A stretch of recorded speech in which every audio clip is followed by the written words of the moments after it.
Josh, you were obviously you have a good ear for commentary, and you were great on the mic. We had Buddy on at the championship. How do you feel that went? I really thought he did a very, very good job. He gave a little bit of that flair, but he also has like the player insight. He had just played coming off the bench. I was impressed with Buddy and his delivery. Kudos to you, Mr. Hammond. Fantastic job. We've also had, let's see, Burrows, we had him on. We also had Ben Dantowitz on. What do you think about him? Wet blanket.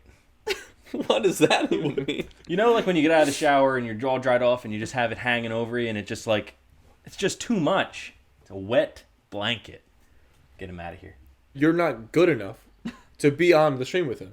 He said he'd rather have Ben Dantowitz. He probably likes towels. You with towels, man. What's your obsession with these towels? No, Ben Dantowitz does a fine job. Just fine.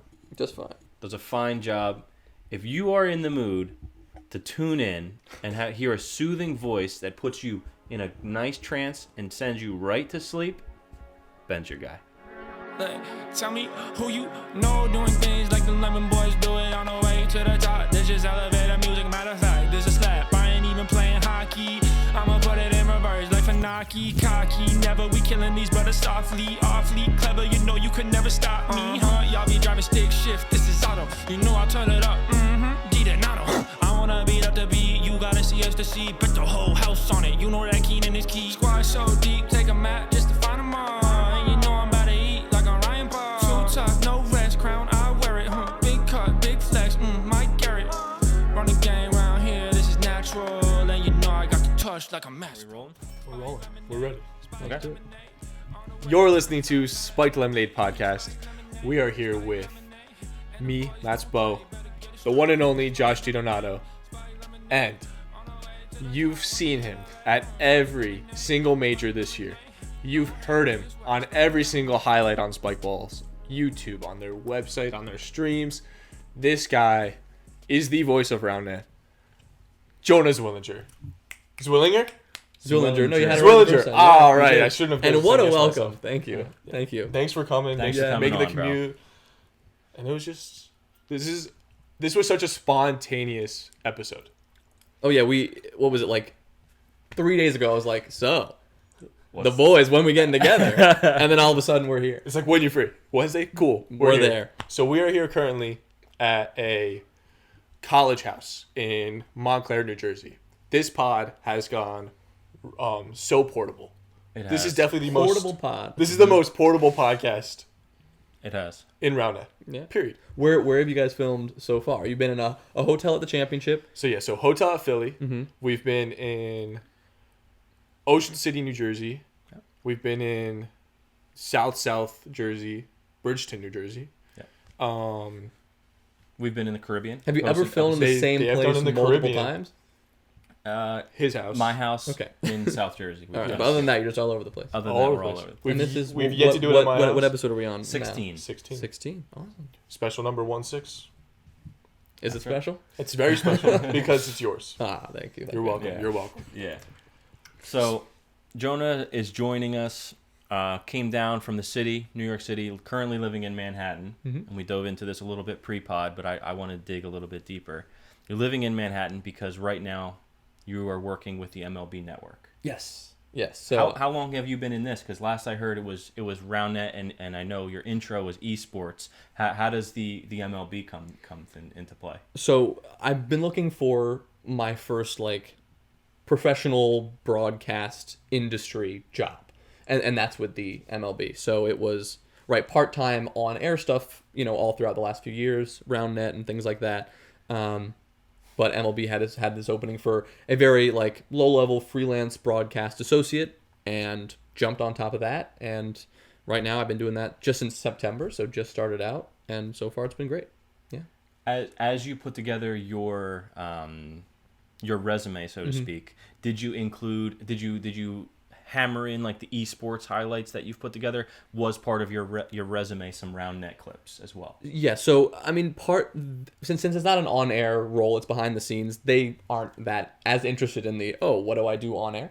But I do have a casting reel that I do send out to other jobs that I'm looking to do, any sort of on-air stuff, and I have some round net clips in there. I've got some esports stuff, and I've got one pickleball clip in there as well. So I got a little bit of everything just to show that I can be both the play-by-play and the color, and try to show the variety a little bit.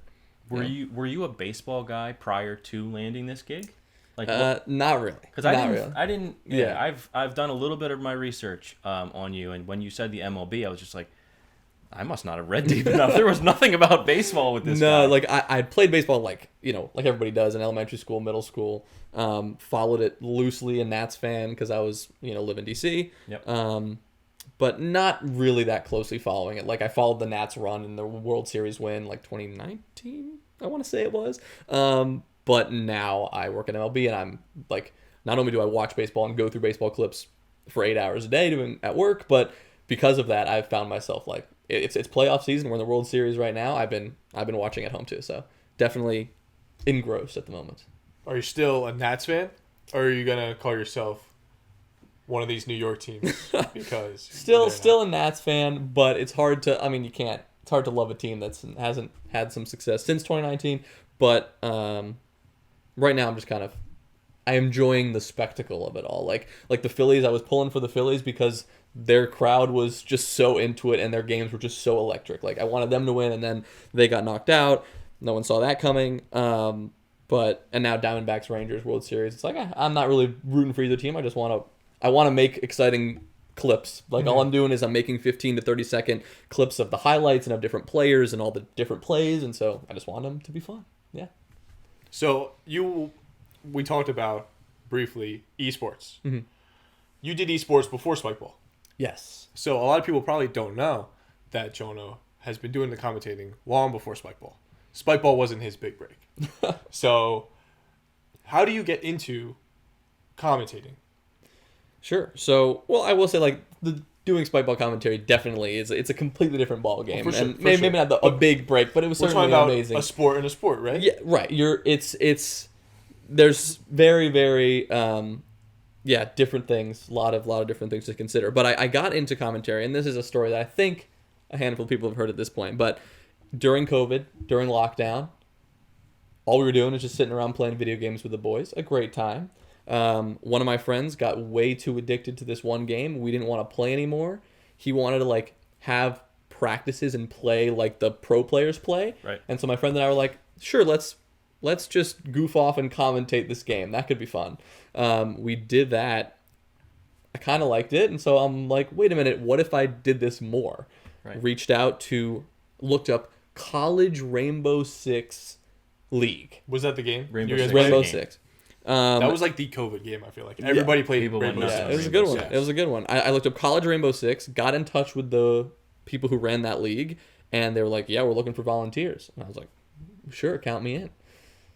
Started there, and volunteer gig. All of a sudden, you're making a couple of bucks, like literally like $10 for 3 hours, and then you're making real money. And now, 3 years later, almost 3 years, pretty much.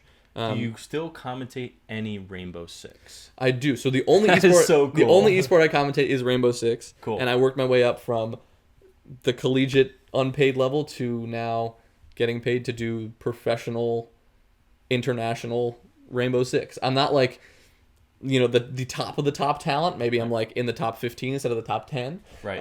But yeah, you've got 10 people who travel internationally and go in person to the events. And then what I've been doing is remote broadcast for Latin America, Japan, Korea, Brazil, and the U.S. All those professional leagues over the last few months. So. That's unbelievable. How many hours? Like, how many hours a week are you doing that? Because it's like a gig, but it's not full time. Right. So it's just as the opportunities come up. So this stage. So over the last few months, I only did 10 broadcasts maybe. And those were, sometimes they were 3 in a single week. Sometimes it was 1 or none in a single week. So it just depends when the broadcasts are. They could run 3 hours. They could run 10. So it just depends on the day, on the teams you've got. But right now, things have tapered off because the major in-person event is happening in Atlanta. And that'll happen for a few weeks. And then I'm not going to be casting that again until early next year. Gotcha. Understood. Gotcha. So I want to thank you for diving into that because I do think that a majority of people know that story. So not, not to be super repetitive. Mm-hmm. I know that as your journey continued, you got into playing and then saw the post, probably the same post that I saw Yeah. from Gasaway, like, hey, talk to me, what can you do? Let me know if you're interested. I responded to that too, put a little something together and reached out to Gasaway. I know that they were very excited when they landed you, and you went, believe Richmond was day one, correct? Day one. So not to rehash that, but we're now, this is now your second full season. And I don't know that we've dove into like all of this year in your second full season. What would you say is the biggest difference or something that you've been able to put on the tool belt, after getting out of season one, entering into season two, strictly from a commentating standpoint? Sure. So it's been really tough actually, because like last year, all I was doing was commentary. I was focused on that. I would come into the weekend prepping some storylines, interviewing players during the day, writing down all these little notes about them, and actually like crafting some different intros and really trying to workshop it. And of course, that was necessary because it was first year trying to kind of define what commentary should sound like for RoundNet. And that journey over the course of at least the first year was great, but coming into 2023, like it sucks to say, and I didn't want to say that, like, the commentating would be on the back burner, but like I've really just been in cruise control commentary wise, which I don't want to be. Like, I want to put real effort into it, but because I am, doing the tournament director stuff at the majors, like, it's really just about survival. Like, the commentary is about, do I have any voice left when I'm starting the broadcast, not when I'm done with the broadcast? Do I simply have any energy left in my voice after 2 days of like hosting people and running around and, all this physical effort? So really commentary was like, let me sit down and just get through it, which, isn't where I wanted it to be, but that's kind of how this year worked out. So, and you cut me off if you have anything to interject here too, but I hopped on in the booth this year for the first time with And thank you for that. It was great. Yeah, I had a lot of fun, dude. We were in Richmond together and we were in Philly together, and maybe Richmond was a little bit of the first big tourney of the year, and like there was some magic of this event, and the finals was so exciting. The setting, the energy, like it was wonderful. And this is obviously not a dig at you because I know you wear a lot of hats on tournament day. But like when I commentated with you in Philadelphia, it was a little bit of a bummer for me because I just didn't feel it from you that day. I kind of felt like, we were just ready to go. Like Gasaway's like, okay, and you're like, just stop. Yeah. And you ran over, like you took a podium picture with people. You're running around getting the medals, and then you came over in the booth, and I'm like, can I help? But I'm also just trying to like stay out of the way. And then like I kind of just felt like we got through it. And then you and I never really talked a ton after because I was just filling in, when we could. Yeah. But it was a little bit of a bummer. Like I was just like, I didn't feel that same, like I left Richmond kind of like fired up, like, dude, this was fucking awesome. Yeah, this is great. You know what I mean? Yeah. Yeah. And like even I think it comes through in the piece that the Round Network did. Like you and I had some really cool moments in that they highlighted. A majority of you, but even like I had a couple lines that they put in their piece they put together. So do you think that you're like is next season going to look different than this season? I know we're jumping all over the place, but that's kind of how this goes when you get to chatting. Yeah. Is next season going to look different from you? Are there other people that can maybe help with some of the responsibilities? Is the commentating thing just on the RoundNet side not as important for you right now? Like where do you stand with it all? So, and this is, kind of touches on a lot of different things. But I think to get at that, like having the resources to do all this is kind of where it all comes down to. Like in the ideal world, I can run a tournament successfully, pass the baton to somebody I can trust and someone who is another co-tournament director, sit down in the booth and like commit to that. Like I want to be able to sit down, devote whatever energy I have left to that solely. And I want to, like in the ideal world, I could have a co-commentator like you that we can work together over the course of the entire year, and we can build that chemistry. We can work out those kinks, right? And we can really try to make it the best product possible. But where the problem lies is like, where does that fall on the list of priorities for the STS. And realistically, and this is a conversation I had with Jack before Jack left the company, and he said, I want to bring you on as a tournament director, but this means that commentary is secondary, that everything comes first, and if at the end of the day you have the time and you have the bandwidth to get on the mic and do it as well, then do it. But your first, second, and third priority is making sure the tournament runs, and then the fourth, maybe fifth, is the stream.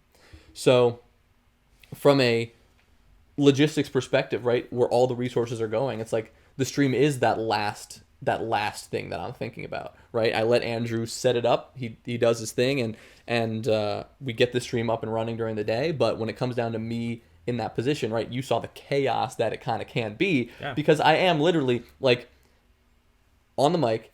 The moment the game is done, I jump up, I sprint across the field, take a podium picture, make sure everybody's taken care of, make sure the pace of play is keeping up on the other side of the field, sprint back, sit back down, go, right? And do that. And I've done that at every event the entire year. And it is brutal. Like, I love commentary. Like, that's my dream right now is just to be on air. But it's really hard to put any focus, any real dedication into that when my mind is in 100 different places. And I'm literally running in 100 different places. So you said STS. It's tournament, maybe stream. Yeah. Maybe. Do you agree with that? As not just from Jonah's standpoint, because I know you're gonna say stream first because that's what I love to do. I might not say that actually. How about for RoundNet, for the tour series? Running a tournament is great, right? But I feel like at the level we're at, when it gets to those later stages, when you would start the stream, the premier players are finishing up. They've been at a bunch of tournaments. Contender players are finishing up. They've been at a bunch of tournaments. They kind of run it themselves.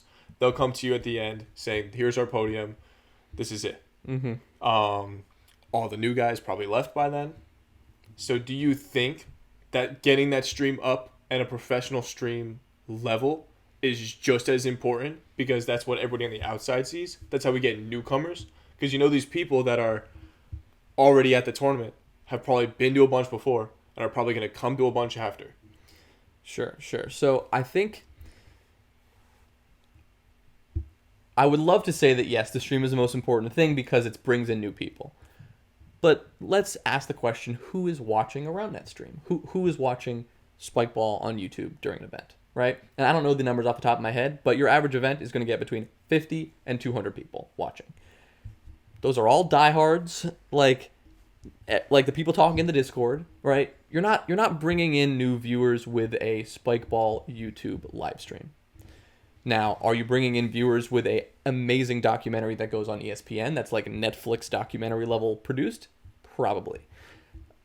And so that's where we got to ask these questions. Like, where does the stream fall on the priority list? Because, and this happened at Philly, and this was something I was, and a lot of the community doesn't know the real resource problem that the STS is having, and I'll get into that in a second. But we had an issue where, and this was just kind of how it happened, where all of the men's quarterfinals kind of started on the far side of the field away from the stream, but where all the spectators were set up.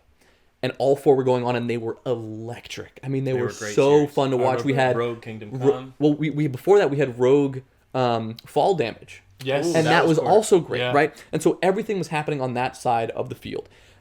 Everything in the Discord was like complaint about not seeing these games. Like, why isn't Spikeball streaming these? Like, why can't we get to see these games? Like, what's the point?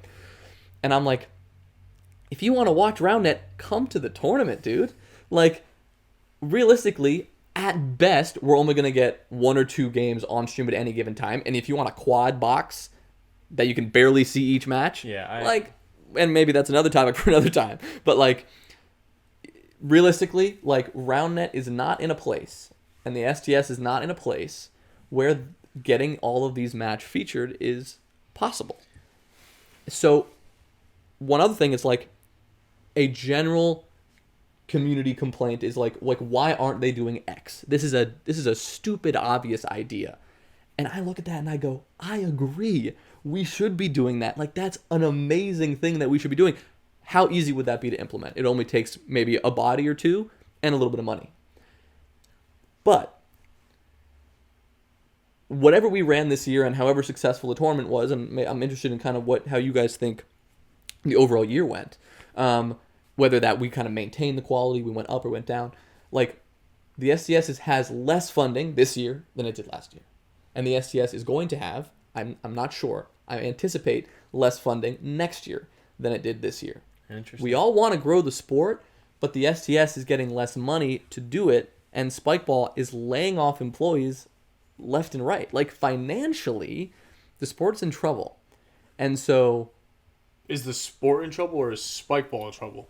Well, Yeah, it's a they good go question. hand in It's a good hand. question. They go hand in hand. For now. For now. Yeah. They go hand in hand for now. Because right now the STS is the premier tour series, and Undoubtedly. Yeah. and it is like, it holds like a serious like I'm not gonna say fame, but like a respect in people. Like, people came, like, you had Europeans come all the way across the championship to play 2 rounds. Mm-hmm. To play Yeah. 4 games. Yep. Just for this, right? The dude that played co-ed, I mean, the kid. Right, Levy, yeah. I mean, he came over. I felt like he played 3 games, and then he had to buy his plane ticket and went home. It's crazy. Right, Craziness. and I love that is, and But I it's love awesome. that's It is where we cool. are. It's amazing that we have that kind of love in the community. But, and this goes to like the idea of USAR running a separate tournament series. I believe the future of the sport is to have a USAR running the tournament series. Like, no sport would have a company running a tournament series. But can we do it right now? Can we, like, do we have the resources to be like, all right, let's scrap the STS, USAR, run the whole thing? No, we do not. No, we're not. Like, we are not. We're like several years off from that Yeah. kind of a thing at best.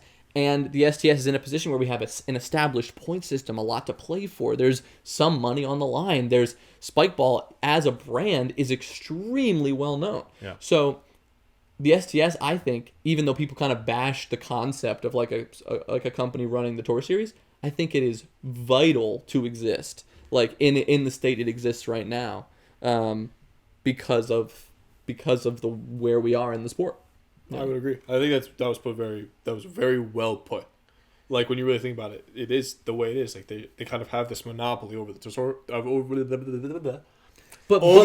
series right Monopoly now. has a negative connotation But- to it. When in reality, it's like, this is the only thing that we have going right It's now. a necessity right now. And it is so important. It is so important for the sake of Rounded as a whole that the STS continues to exist. And that's why it's like not great that Spikeball is, some funding is leaving, because without Spikeball Incorporated support, RoundNet will be struggling. Probably, but like only in America. True. Because the ETS is doing very well.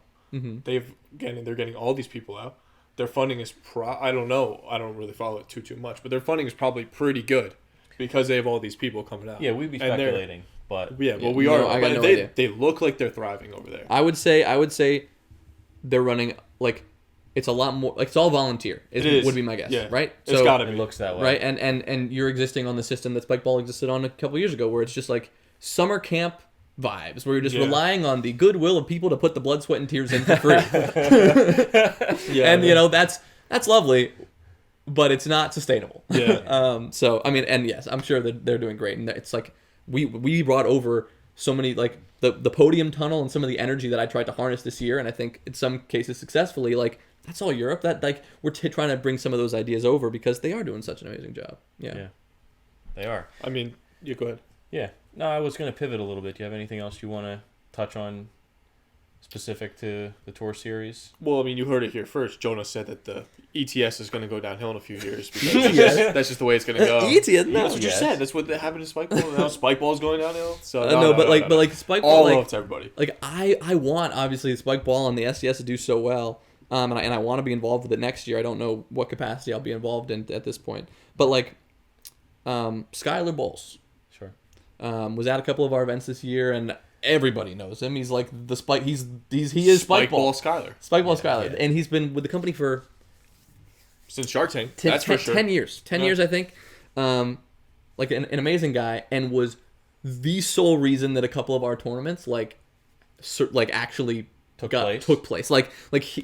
What makes him so valuable is that he knows what needs to be done. So like I can bring in as a bunch of staff, whatever, a couple staff, and I can delegate a bunch of tasks and be like, all right, here's what needs to happen. We got to get these waters refilled constantly. We got to answer the questions on fields 1, 2, and 3. We got to make sure that, all that kind of stuff. But Skylar doesn't need to be told kind of what needs to happen. He's run so many tournaments. He gets it all done. And that's what makes my life so much easier. When he's around, I have so much less to worry about. But he was let go. He was let go. He was fired from Spikeball a couple weeks ago. Really? Out of nowhere, without any heads up, after 10 years working with the company. And I don't know all the little things behind the scenes, but I know Skylar well, and it seems like it was a financial decision. I feel like we emailed Skylar. We just talked to Skylar about coming on the podcast. Like, about my Spikeball set. I emailed Spikeball, and it was Spikeball Skylar.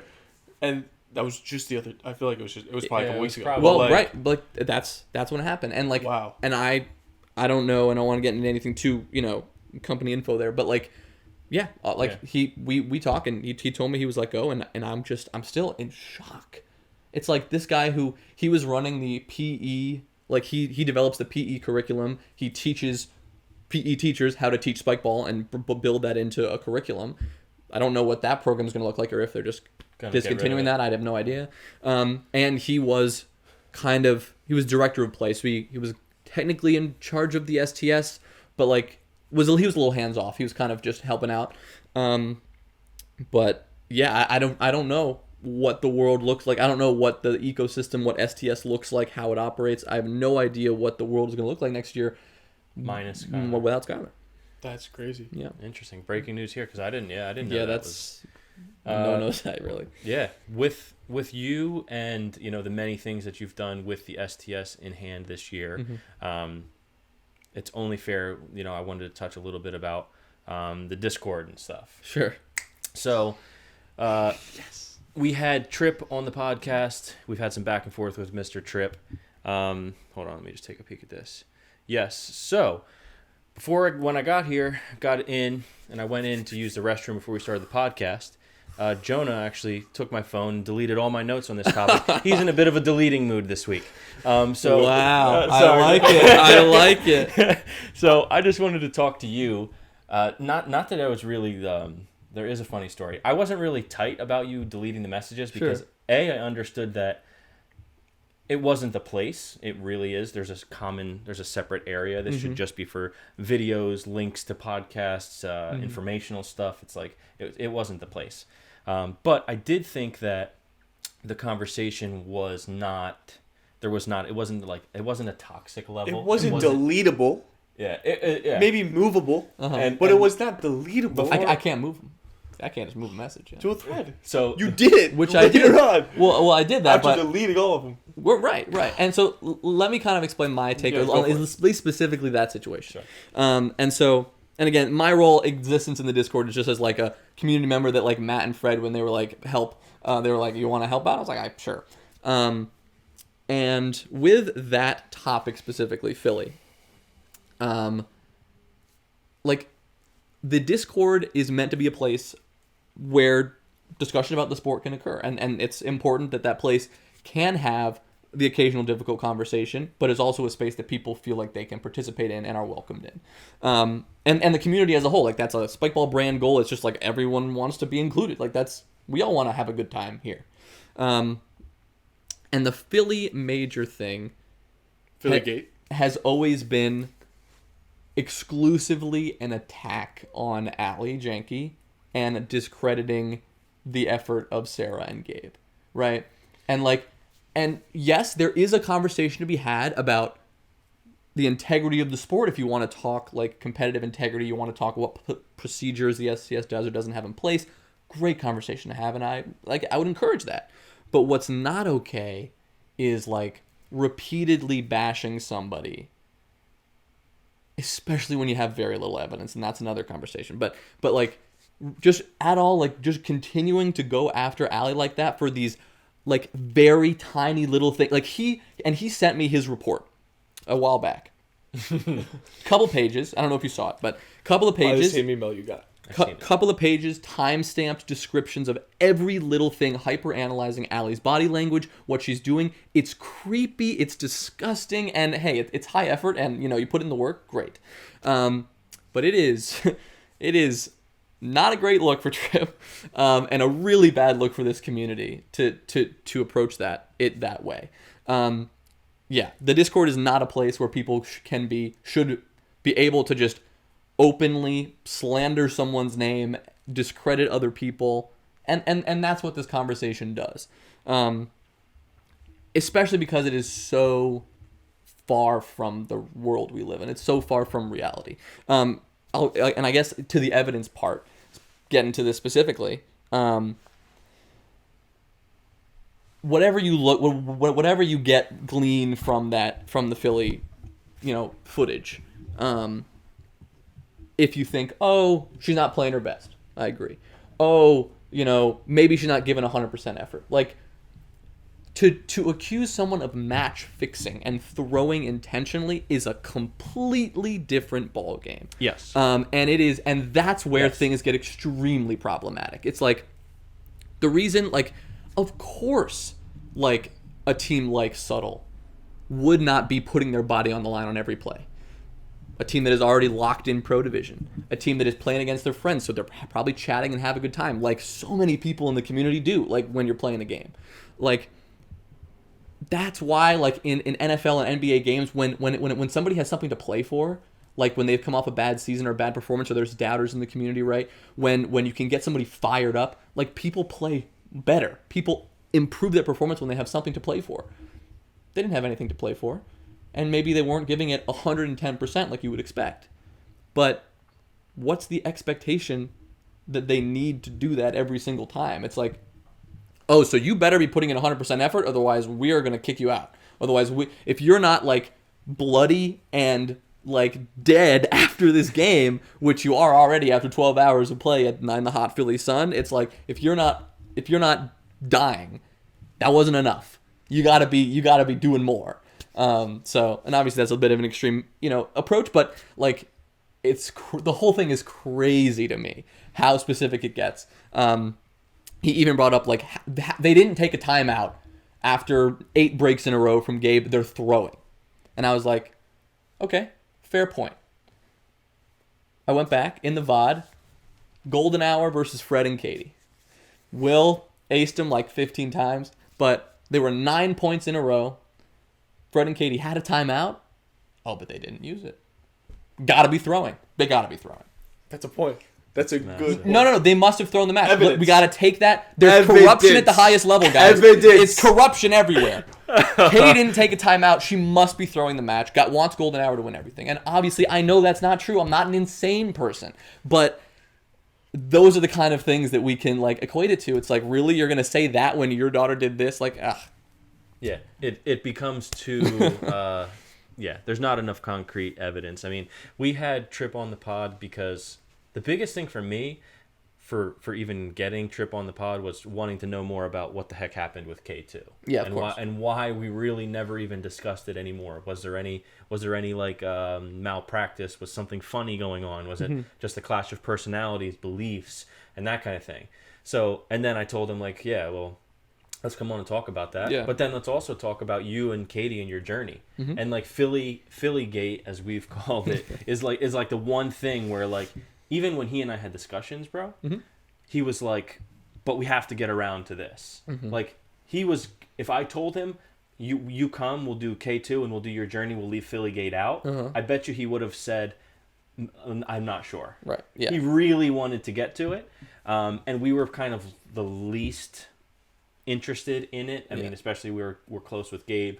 We know that that's not what went down because we know guys that. And are then they go on to win the whole thing just to be like a screw you, like yeah, exactly. So yeah. That's really the funniness of it. But the Discord, I think you whoever is doing it does a fine job. I think there is a little bit of a line where it's like people should have a place where they're able to voice their opinions. Yeah, I agree. And not just be silenced because their opinion is vastly different to the 97th percentile. 100%. And what I'm trying to rework the Discord a little bit and just like actually make it a little bit more functional and prettier. But like as part of that, like I want people to use threads so badly because like in a thread, the leeway for like dancing on the line of inappropriate conversation, I feel like it's fine more fine because Sure. like if I'm Allie or Sarah and I'm scrolling through this Discord, I'm like, oh, what's new? What new is in there in the content world, or what people are talking about in hot takes today, right? And I see,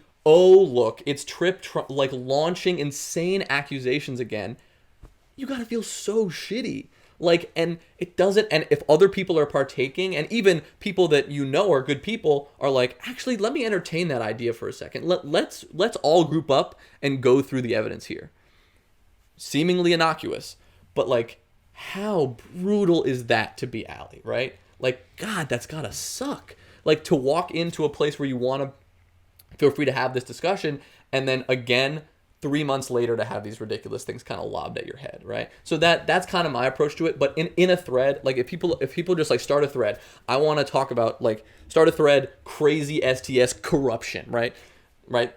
On the surface level, that's fine. Like I don't care if that's there, right? If it's in a thread, you can choose whether or not to interact with it. If that thread is titled Philly Major Shenanigans, if I'm Allie, I'll look at that, roll my eyes that it's happening again, but I don't have to click on it and read through and see all the people, you know, doing whatever. It's like you can just skip it. You can just it's opt-in content. And right, you know, you can say it's kind of not like a content warning, but it's just like you can participate in the conversations you want to participate in.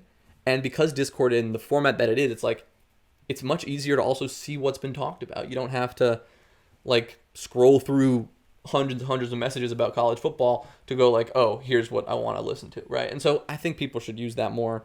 And it also just makes it so that you can have a little bit more flexibility with what you're talking about. So let me ask you this. Yeah. Why didn't you just throw our conversation in a thread? I would have had to screenshot every single message, paste it myself into a thread. I didn't do it because it was high effort. And I didn't think it was valuable enough to preserve. I think it's a pretty shitty conversation to have. It's really mean to some people and has no validity. And so that's why I was like, if they want to have this discussion, they can have it in a thread in the right place as long as they're not attacking anybody. And that's fine. I felt so ripped apart when I saw that get deleted because I thought I was doing such a fantastic job on backing up Ali, Sarah, Gabe, Joe. Yep. And I thought I was crushing it. Yeah, I was getting text messages from people, and they were saying like, "Oh, keep at it. You're doing great. Like, I'm no hero, vigilante maybe." Yeah. No, for real though. But like, it was. This is like the first big participation or big conversation I was participating in. Yeah. And I felt, yeah, I get where you're coming from, where we're attacking Ali. But at the same time, what about all the other pro sports? Mm-hmm. I feel like when you get to a high level, the highest level of your sport, mm-hmm. being at the highest player of your sport, you got to be able to deal with some backlash. And they have, though. But it's not like this is the first time we've seen this conversation. I get it. And it is a such smaller sport than all these bigger sports. But at the same time, like, conversations are going to come up that aren't going to be great to everybody. Yeah, I agree. So I think the threads would be a great idea. Mm-hmm.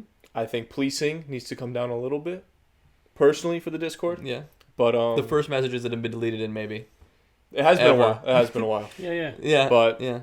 But then we had like people like Ravi, a veteran, very good spike ball athlete, interested in the conversation. Right, and I there like is that. interest. And I created a thread and I was like, anything you want to say, you know, make it happen here. And I had a feeling it would shut it down because nobody's like gonna click the thread and make it happen. But like it was the wrong place for the conversation. It was in the content channel.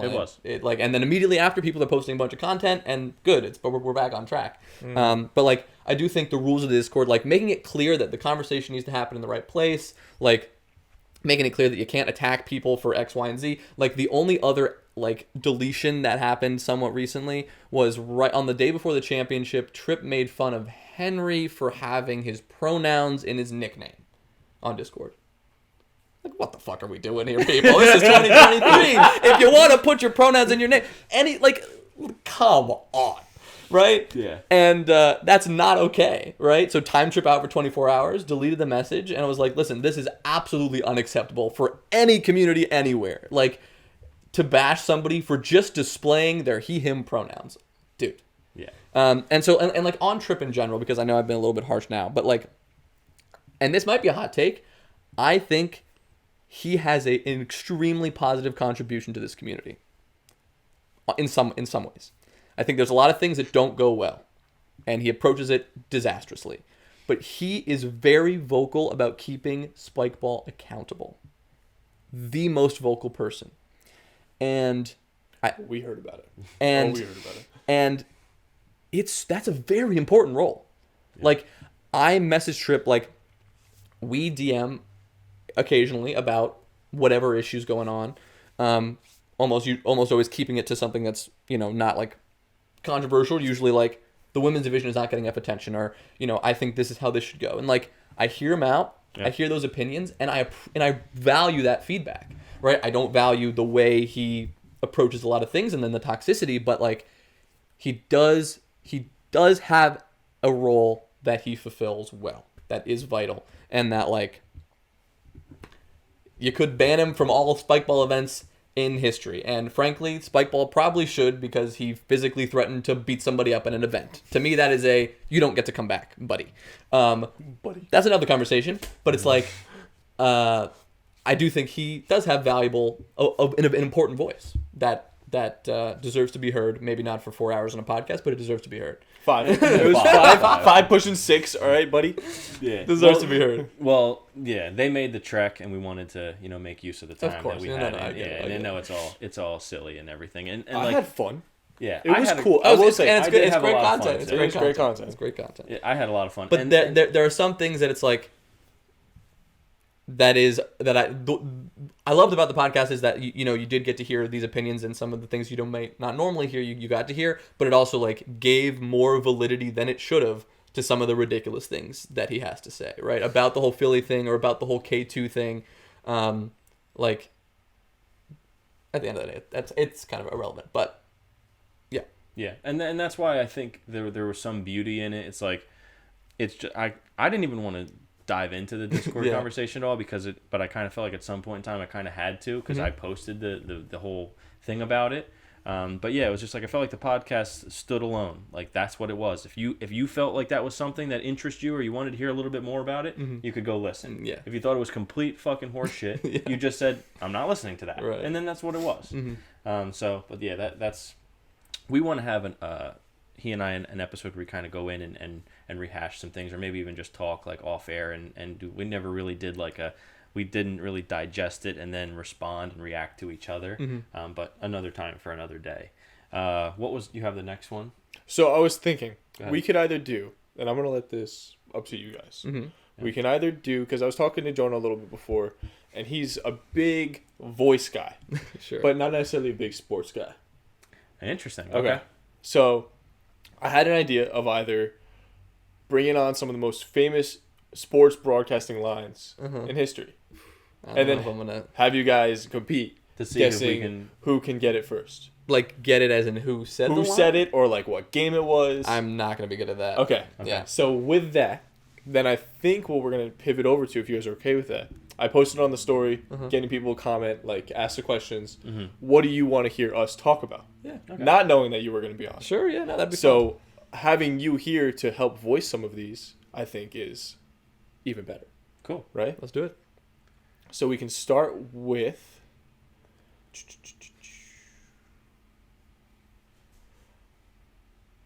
KA713 on Instagram says, what innovations would you like to see in the scene outside of gameplay and product change? I've been talking for a while. You guys start. Innovations. What innovations would you like to see in the scene outside of gameplay and product change?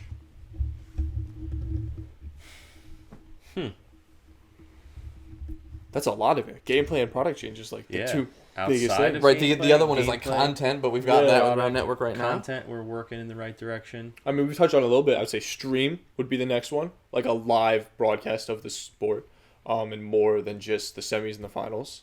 I think that's very important, and we talked about it earlier on why it's important, but also Round Network covers what the stream doesn't. But it's also, I think it's important too, the fact having that live feeling. Like, people who watch sports love watching it live. Mm-hmm. And yes, you only get 50 to 200 viewers. Yeah. But then Spikeball goes, who has millions of followers on Instagram, and posts clips from that stream. Every once in a while. Okay. Kinda, yeah. But they will do it. Every and then like all maybe these- every 1 in 15. Yeah. Okay, but then you'll get these posts you'll get these people who just follow Spikeball because they like to play it on the beach occasionally, see this competitive game, and then they see, it's a scoreboard. Oh, there's a person comment. Where can I find this? Google Spikeball on YouTube. They do a little more research. They might get introduced. Oh God, I wish that's how it It worked. could. It could. I bet you. I just met a kid at pickup the other day. Maybe one time ever in I just history. met a Yeah. kid at pickup. All right, listen to me. I'm talking. All right. I just met a kid at pickup the other day. Okay, yeah. All right. Jonah. He followed the sport more than he played it. Okay, I mean, and that's how I was before. That's how he got into it. Yeah, that's how I got into He it. just too. followed the sport, and he loves watching it, and he loves following it as an actual That's sport, pretty cool. like you follow football. Sure. You know. So I think that's very important. If we can update the stream, Yeah. I think for me that's an innovation that I would love to see. And I will say on that, it's like I would also love to see the innovation, right? Yeah. And I backtracking to Philly when people were complaining about not seeing streams. It's like I didn't mean to discredit their opinion. Like, absolutely, I agree. More stream is good, but at the end of the day, there's the big question of how are we going to make that work, right? Exactly. And like with even if we had the same resources we have now, like, the amount of resources it takes to run a single stream, like, you devote a person to that, setting it up for half the day. You have all this equipment that you have to lug around everywhere, right? You have to have the knowledge to do all that and set it up, and then it takes the time to actually broadcast it, right? So unless people are doing this for free, and unless all the equipment is free, this is just such a hard, like, God, I would love to have red zone coverage at every event of the live day. You're only tuning in when the matches get good. You have a central stream setup. You have one camera on 5 different games, and you rotate full screen between them. You have somebody positioned by each net keeping the score, so that when you jump to the net, you know when the score is. When a good play happened, that person's like, hey, a good play happened. You've got somebody on replays. You go back, you watch it. How cool would that be? Yeah, it'd be unbelievable. He's thought about Right. It'd be unbelievable. Of course I've thought about this. But it's like, okay, to make that happen. Yeah. You need the 5 bodies to keep the score on each one. Yep. You need and maybe an extra camera to make that happen. You need somebody on replays and somebody producing. And then you need a commentator or 2. And then, right. But all that, like, that's the bodies, that's the replay technology and someone who knows how to work that. Yeah. And then it could happen. But Yeah. And then all the while we just fired Skylar, so obviously. Yeah. And all the We're while, in that's not the direction we're going in, right? Yeah. And all the while, the event still has to happen. The event still has to run. And right now, the event team, technically the only 2 people at the end of the day responsible for running the 2023 events was me and Andrew Gasway. We hired people. We would bring Joel in, who's obviously an STS employee. We would bring, freelancers and hire people. We brought in Megan a bunch. We brought in my friends from home. Bringing in people to help out. Yeah. But at the end of the day, it's me and Andrew making it happen. Like Salt Lake City, there were 3 of us running the whole show. So Andrew's doing the stream. When I'm commentating, who's around, right? That's it. That's all we've got. So it's hard to make it work right now. And I don't know what next year's going to look like budget wise, manpower wise. Like, maybe the stream is scaled back even more because Andrew and I don't have the money to hire staff, and so we have to focus on running the event.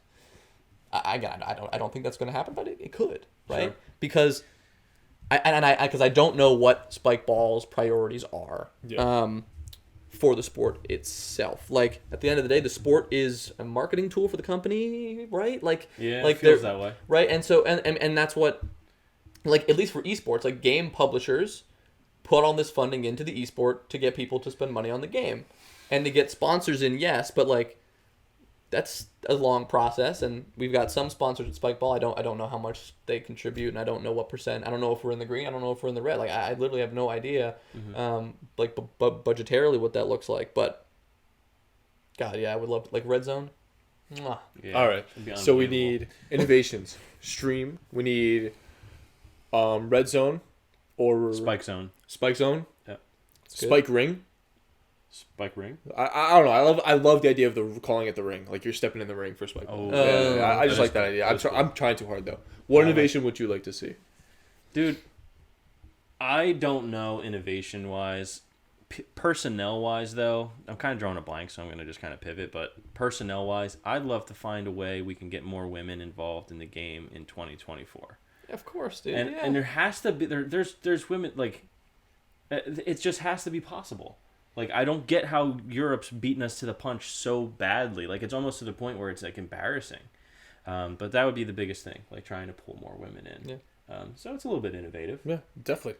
In a way. Like For sure. Also an area we need to improve on is like lower division registrations.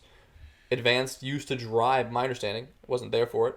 Like advanced intermediate registrations used to drive the majority of the registrations at a tournament. And of course Contender is taking a lot of those advanced players now and people are moving up. But there is certainly like the Philly Major, we had 50 total, we had 25 each, 50 total advanced intermediate teams. Heck yes. Yeah. Salt Lake City, we had 8. Right? So most Wow. So most events we have around 20 to 30 tops. And that's got to be fixed, right? Because in order for the sport to grow, you got to start From the bottom. From the bottom. Yeah. And obviously, and again, resources, whatever, don't have the resources to do it, but it would be great to like, why aren't we marketing to schools more, right? Why aren't we getting in the schools and like talking to school districts and being like, hey, we have this event, we'd actually like offer free registration to half of your kids, like completely discounted. Like we were also charging almost full registration for intermediate and advanced divisions, the same as Premier. Interesting. Can you believe that? Yeah. Right? How are you gonna like?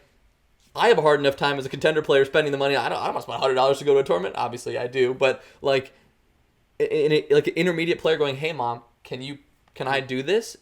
And she's like, for this one random thing that I saw you do on the beach once, like that's a lot of money. Like, Yeah, you gotta, in order to get people into the sport, you gotta start at a lower level, right? Yeah. well put. More detail. I think highlighting some more of their stuff too. Like I've seen at certain events, like Ben Dantowitz ran the event in. Where did he run that event? There were 2, Maryland and Nova. Maryland. Nova and Maryland Monumental. Yeah. Where they did the advanced final on the same field as the premier final, and they weren't in the circle.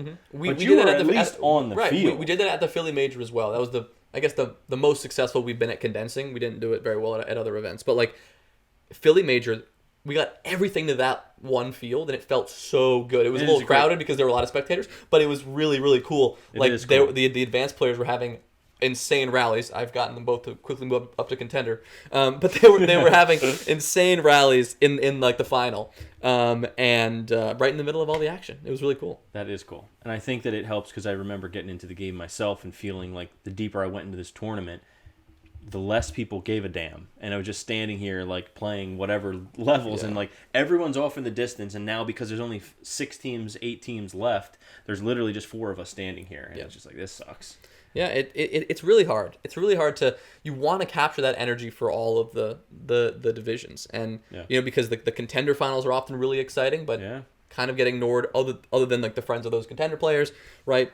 And there are a lot of different, and most of the advanced intermediate teams, it's like 4 p.m. when the finals, 5 and usually 4 when the finals are starting. Yeah, that sounds most right. of the people who get eliminated, they're gone. They're going right. home. They didn't commit to the 12-hour day that like we're signing up for when we sign up to a tournament, right? So they're going home, and there's not that crowd. Like, how cool would it be to have like on that final court, or on that final field, you've got a couple other courts set up with like earlier in the day where those advanced players can play. And I've been trying to bring more attention to those lower divisions, stopping action, calling out the podium winners of those divisions. Did that more successfully at some events than others, but like it's a good piece. Really trying to make them feel important, because they are important and we want them in the sport, and that is just something we gotta do better. All right, KA, 713. Thank you for your question. Yeah, we got at least Thank you 15 for your minutes. That out was of that. awesome. So basically, stream, Spike Zone, Yes. more women, more beginners, just making the trek and staying longer, cheaper, a lot. Yeah, A lot went into that. Some A good lot more thoughts than there. I thought. Some good thoughts. Go to the next All one. right, Give us Spencer Longfellow goes. that. Oh, that's who? got to be a made-up name.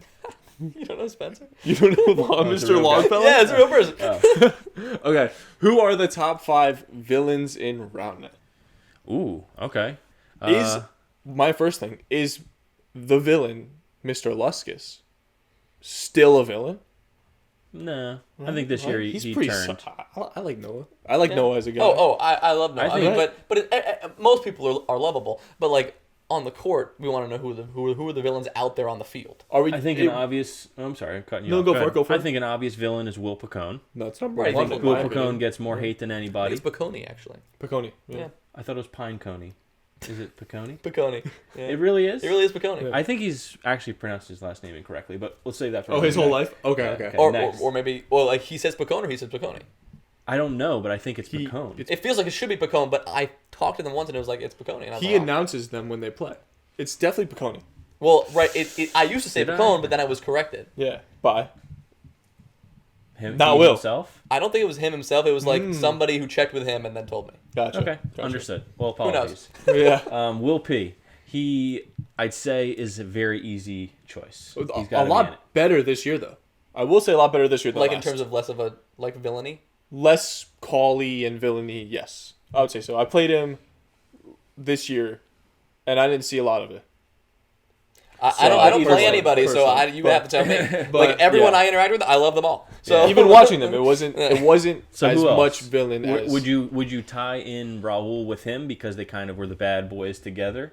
I don't. I've only had good things playing Raul. But I've I think only you're had going good the wrong times. way with this. No, I think know, it's- I know. The villain is not necessarily someone who's a bad guy. You know what I mean? It's just somebody who plays the heel who kind of feeds into this Right. like I'll be the bad guy. You know what I mean? I Right. think Rahul has a little bit of that. To right, him. He's Rahul, like he's dancing in Rahul between and Will, points. they feed into that energy, and I love it. Like backwards cap Will is a Ooh. different beast. Yeah, The guy goes fair. crazy. What like I think first time he came out with that was maybe it was Salt Lake, maybe it was Philly, but he's always a forward hat guy. Spun If it had around, it all. If right? had it if all, at all, yeah. right? Spun it around, game changes. Different man, different man. I don't recognize him. I'm like, who is that? No, but the finger guns. You got Rahul and both Will there, just grittying Yeah. everywhere. Who else? So I've Who do you got? I heard. feel like you got somebody. I've heard Kieran is one of. I've heard. Really? I've heard things that Kieran. Well, I've seen things that Kieran can make some calls on the net. That was earlier this year. That was against us, especially. Could have changed our season, but that's whatever. I've heard things. Clearly but over it. I've had one or two bad experiences with Kieran, and that was all in one game. But other than that, we've been boys ever since. So, but I've heard other things about Kieran saying like he can get a little dicey. dicey on the net because he's just so passionate. I mean, if he's one of your top 5, he would be. I don't think he would. I just be, can't I don't think- think he'd be a consensus top 5. No, villain. definitely not. I think Tripp would be a villain. That's he- an easy. That's easy. Yeah. Tripp's a villain. But like, would he? Yeah, we'll say on and off I mean, the it said court. in We'll say round on and right? off the court. On and off the I court. think he tops Will, so he'd probably be one. How about Christian Bennett? I think he's villainous, On the sideline, I think he's villainous. and that plays into it. I would say so. Oh yeah, I could see he that. and Noah both. They like to egg you on. legendary chirping, like chirp game In is Columbus, strong. in Columbus, it was hilarious. That Really? was that I've was never seen really it. I've good. never seen it from Noah, so I'm just Really? taking your word for it. I heard. I Never. think it was Noah more than Christian in Columbus, at least the clip that I saw. They Yeah. both love to chirp. And Yeah, for it's sure. great. It's great stuff. It is. So I think those are definitely 3. We'll go Noah Luskus 4. Let's go just players. Who would you round the list off at 5? Anybody else who's like a notorious If we're taking heel? from a New Jersey standpoint, you know where I'm going with this. The king of phantom calls, You're gonna do it. Connor Prellick. You're gonna get. Oh, he's never coming. He's on. a boy. Love him. Great guy. He can get a little dicey on the net. Whether it's both of us getting dicey, whether it's just that he gets dicey on the net with every single person that he plays against, that it's just like, I don't know. I think he's definitely up there in my eyes. In my eyes, do you have any input for that? No, Do you know who that is? Connor. Yes. Do you know? Do you know who Connor? I think Connor might be one of the most famous, well-known names. because he's like people. I don't know about that, but I people I know don't. him as well as they would know like a Grant Clapp. I feel like because he's been in the sport for a while. I don't think so, but Maybe not so much recently, but definitely last year. But I don't. Yeah, I'm with you. I definitely think he's Cauley, but I don't think he would be on my top 5 villain. I'd probably have to go somewhere else with it. I just can't think of any other names. He came to mind. I feel like last year Kyle Ackerman was like a little spicy sometimes on the net and pissed some people off. Oh, absolutely. Wait, didn't you? Absolutely. You did something where you commentated and he snapped at you, right? No, he didn't snap at me. He so in Philly major last year, was it? I guess it was. Was it a major? I guess Yeah, Philly. I know Philly what you're last year talking wasn't a about. major. It was just a challenger. Mm-hmm. Yes. Last year was weird. Ryan hit on 2, and I was like, the mental mistake's coming out. And I said that a little too loud. They heard me, and Kyle's like, no, we're taking a timeout. And this guy talking about mental mistakes. So yes, that was I had that on my Instagram or something. But yes, I think what was tough, like I think Kyle knows that he's kind of like that villain role, and I think people kind of agree. It was funny because it was tough for Ryan because I'm sure they had a great time playing together, but like nobody was cheering for Kyle to win at the championship last year. Like the most electric game we've ever seen around at ever. Series. The most electric series we've ever seen around at ever, period, history, period. That under the sunset assistive touch swervy, like everyone is cheering for assistive touch. Are you talking, I want to break this down a little bit. Are you talking like, because I haven't seen it and I wasn't there, like they would win a point and you wouldn't even be hearing cheering? No, there was some cheering, but it was almost nothing. And then assistive touch would win a point, and the crowd would lose their minds. Now, to be fair, assistive touch was like on a little comeback run. They were going to lose the game, and they were not going to be on ESPN. 2 games. Swervy was going to be on ESPN. 2 games they come back. They had 2 games that they had to come back, and they were down 2-3 points on game 3. They were going to lose. Gotcha. And so there's a little bit of crazy. a comeback. So there was the story comeback with story, and the as well. crowd loves that, but the crowd also loves to hate Kyle Ackerman. Got it. Which is kind of like, yeah. So I think he's villain. I think he would be above Connor for sure. That's my 5. Yeah. I could agree with that. I just can't think of much right now. Who was that from? That was from Henry Longbottom. Who gave us this? Neville. Neville Longbottom. Thank you. Neville Longbottom? No, Spencer Longfellow. I Spencer believe. Longfellow. Thank you for the question. Do you know Spencer. him? I don't think Okay. I know him. Yeah, I don't know him. I know the name, though. I don't know the name. This is my first time seeing Oh, it. I've seen the name around. Okay. I know the Okay. name. Okay. Also because I type in everybody's name Yeah. all the time when doing seating, I'm so sure I know you do. everybody's name. Yeah, that's fair. This one is more towards the New Jersey players, but feel free to chime in as you are Oh, yeah. kind of well versed in Roundnet. Drew Ryder says, "Who will be the next New Jersey player to make pro?" Who's Drew Ryder? Name sounds so familiar. Drew played with Felipe at Felipe, Maryland Monumental, yep. made contender, Tall beat guy. me, wasn't Yep. happy about that. He beat you in the semis, right? He beat in the quarters. Quarters after the break? Quarters after the lightning delay. yeah. That was not good. No, that wasn't great. Park and because- Lucas took them out in Philly. Understood. But they got contender. They got premier there. Yeah. And Felipe was Yeah. love that guy. they were great. Super cool guy. Andrew's amazing, for the record. But what was the question? What was the question? The question was, who will be the next New Jersey player to make pro? Oh, me. Yeah, Josh Donato. Yeah. Yeah, without a doubt. Who's next? See what I thought was gonna be Matt's Bo. no. My answer was going to be a lot more humble than that. As in, there's going to be multiple teams making pro from New Jersey because we have New Jersey players partnering up with New Jersey players. He might have to make pro with his partner. This whole segment, we're cutting this whole segment. I'm going to It's have all to being make pro cut. with my partner. Yeah. That's 4 New Jersey players. Yes. Possible New Jersey players. That could happen. So, okay. So, Drew, he knows Connor. So, Drew, I'll give you this. We got Corey Weiss. There's possibles. Corey Weiss. He'll make pro if his knees work. Yeah, nice. It's his knees, right? Is that Here, I'll give you the name. You give me a couple 2 cents on the player. Okay. Maxwell Gunnison. You know Max? I know him. I met him. I don't know You have enough. nothing to say? Okay, Corey Weiss, Max Gunnison, potentials. Josh Donato, Mike Garrett, potentials. You're saying potentials when you did. What are we doing? Right? What? He Who's- wants to know who could do it. Who will be the next pro New Jersey player? Player. So are you just naming players? Or are you naming teams? I was naming Teams. players In in a very in specific an order that doesn't matter. Yeah. Okay. We'll scrap I'm this gonna go whole with segment. myself. Yeah, I'm gonna go with myself just because why not believe in yourself? You know what I mean? I would Drew go Ryder. with myself You know what I'm saying? based off of my last season that happened. But Probably just cut out this whole question and answer. no, we can keep it in. We can keep it in because we squeeze out the juice here. Thank you, Drew. Appreciate it. We'll Drew, go- you're great. Yep. Great hair. Top 5 hair in round net. That should be a question, Drew. He's I got think you had- such a good Personality. Lefty, yes, but also lefty cut. Well, he's a lefty, so cut, second serve, takes off like half the speed, puts it on the net. It's a gripper. It's just really nice. I love it. It's just really nice, and it gave me and Tim a lot of trouble in Did contending. you guys play them in a series that went 3 games? We went 3 games. We won in game 1, 21-19. I won it on a very exciting no-touch reverse. Game 2, they beat us by a decent amount. And then game 3, I was down by 2, like 10-12, lightning. An hour and a half later, we come back and they win. That's rough.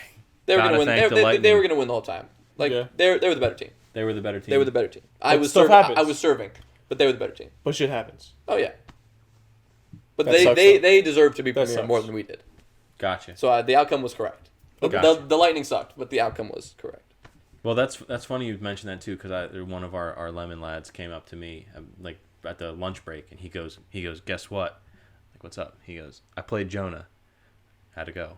He goes, he can do more than commentate. I was dying. Which one was this? This is Kyle. Kyle. Okay. Yeah, it was. 'Cause Kanan is key. who did I play in pools? I played. Was it Ant and Kyle or who? You played Anthony and Jay. And then Jay. We served against them. Yes. Yeah, you guys played them good. I think to 15. Yeah, but they played way better later on. But Yeah, we had them when they were not playing great. Yep, and then I think you played Kyle and Joby. First round of bracket. Yes. Got it. Yes. That was also. Yes.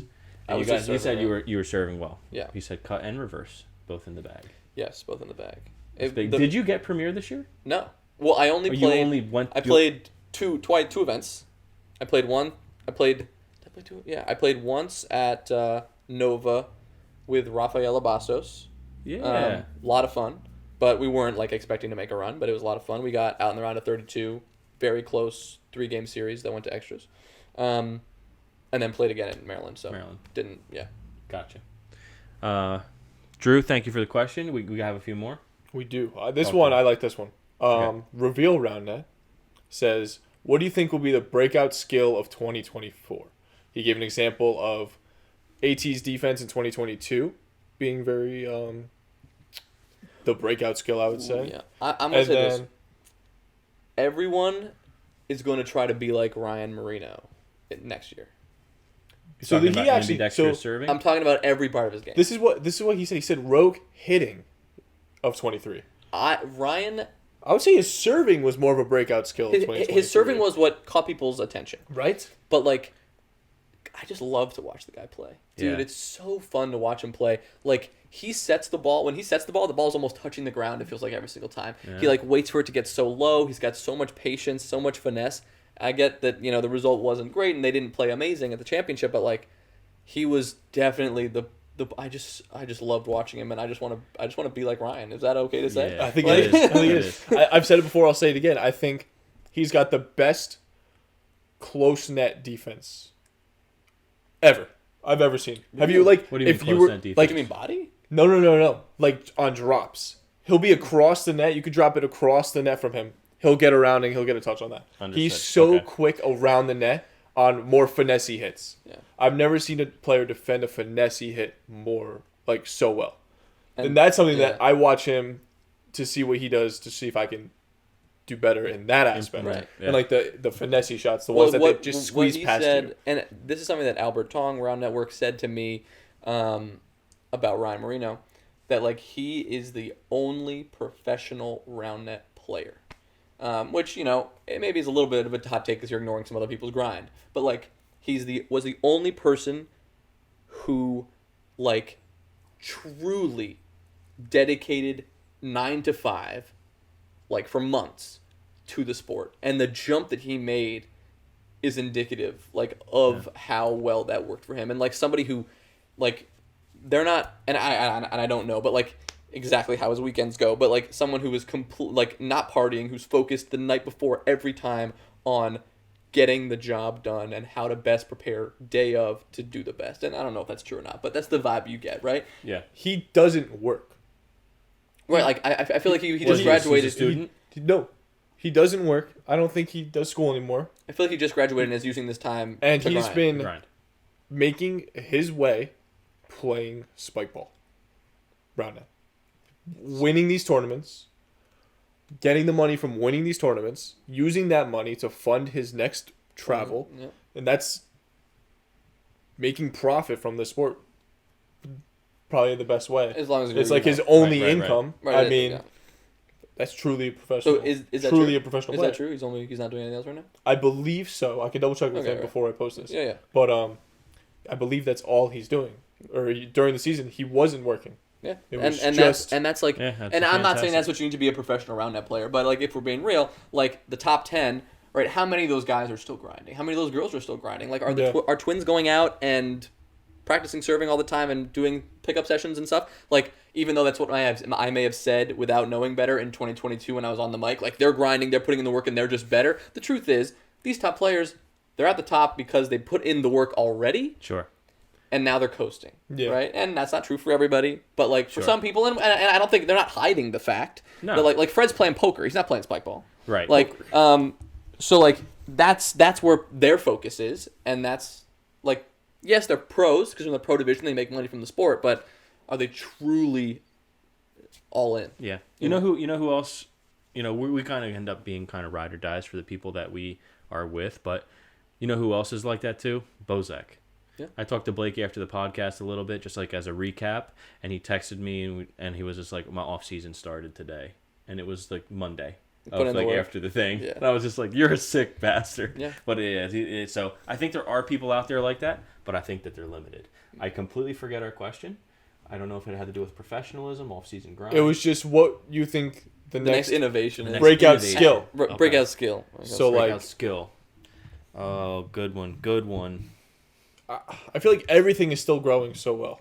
yeah. I mean, Like I don't think we've hit the peak of anything yet. well, right, but like, is there a new skill we haven't seen yet that is there a new style or strategy that's going to come out we don't know of? Like, hard to say. The backspin serve.